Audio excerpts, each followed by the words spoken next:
Hi, I hope you have a great day. First of all, I want to say thank you for purchasing my file and wish you good luck with your own project. Also, if you have any questions at all, you can contact me through my profile on VideoHive and I will answer you as soon as possible. And if you really like this file, please don't forget to rate. It will mean so much to me. So without further ado, let's get started. If you are a beginner in After Effects, I advise you to reset your workspace to standard. So go to workspace, standard, and reset standard workspace. It will be a lot easier for you to follow this tutorial. Now let's begin. I will just show you how to change two of these buzzwords in this circle, around this circle, and of course you will change the other three in the same way. So for example, I will change text replace with 1 and 4. So you can go below, or you can go in the replacement columns and go to text replacement 1, and I will type here. This is essential for you to double click on the text to preserve the text animation. So I will type something here, some bigger word, for example. No, I will type for example, uh, and I will add maybe and. This is just for these purposes, and I will make it smaller, and I will put it like this, and I will go with the text replacement 4, and I will type here something really simple. I don't know, something like 3D, and I will move it to the left, and I will go back to the main comp, and you will see it will update immediately. So you will see 3D and, for example, and. Now I will change the logo. So go to logo replacement. I will delete this one, and I will go to assets, images, and I will drag this Code Canon logo below, and I will scale it in these guides. These guides are here just for these purposes, but if you don't see them, just go to view and show guides and you will see them.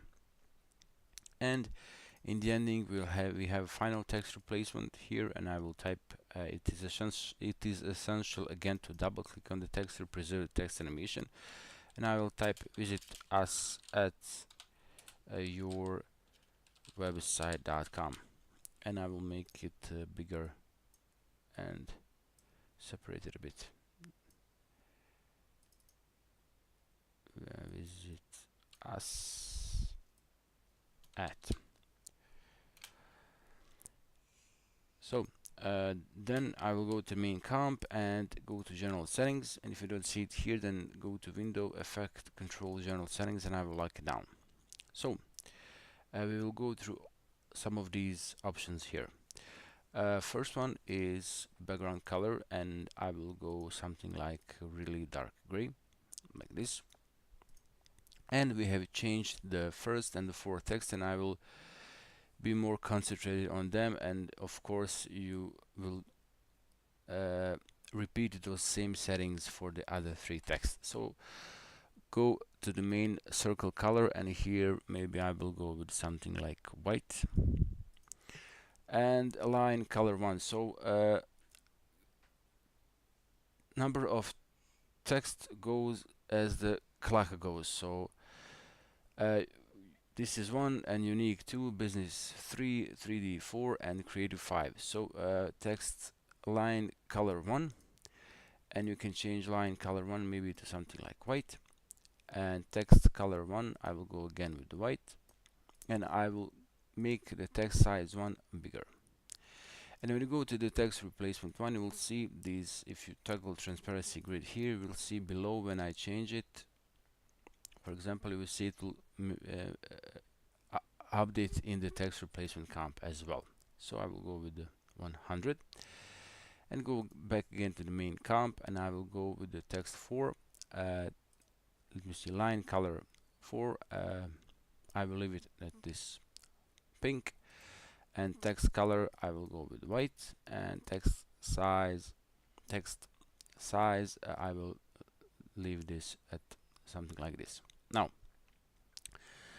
when you go, you will see below logo color switch and logo color. If you have logo with multiple colors like this logo from Code Canon, then you want to see your logo in his full glory. You don't want to see any color fill over it. So uncheck this logo color switch, and you won't see any logo color over your unique logo. So you want be needing this logo color option. And below we have logo shadow, so this shadow behind the logo, so I will make it maybe 45%, and you will see it will update immediately. And in the ending you have a final text color. I will go with white, and also final text shadow, I will go with maybe 25%, and this is perfect. Now I will show you how to render. So make sure main composition is selected, and go to composition, add to render queue, and click here on the output module where it says lossless, and here I will choose format. I will go with H.264, and in format options go with the 12 megabits per second. Click OK, and if you have decided to purchase audio from Audio Jungle, or you have your unique one, then click on audio output checkbox. Click OK, and click here where it says main comp to select where will you output your file on your PC, and just click render. I guess that is it. And if you have any questions at all, you can contact me through my profile on VideoHive, and I will answer you as soon as possible. So enjoy the rest of your day. Bye.